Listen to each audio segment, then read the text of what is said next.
মজাক করিনি, এগুলো তোমার সব নিয়ে যাও। তো নিয়ে চলে গেল।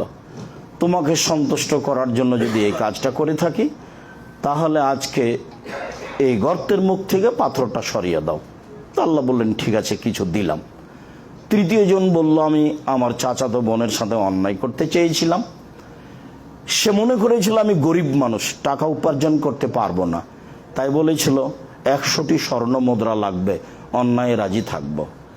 আমি হাড় ভাঙা পরিশ্রম করে পয়সা নিয়ে উপস্থিত হলাম। আমাকে বলল, দেখো তুমি আমাকে অসতী প্রমাণ করো না। বলার সাথে সাথে আমি অন্যায় করিনি, উঠে গেছি। তো এটা যদি আমি তোমাকে সন্তুষ্ট করার জন্য করে থাকি, তাহলে তুমি গর্তের মুখ থেকে পাথরটা সরিয়ে দাও। আল্লাহ বললেন ঠিক আছে, দিলাম।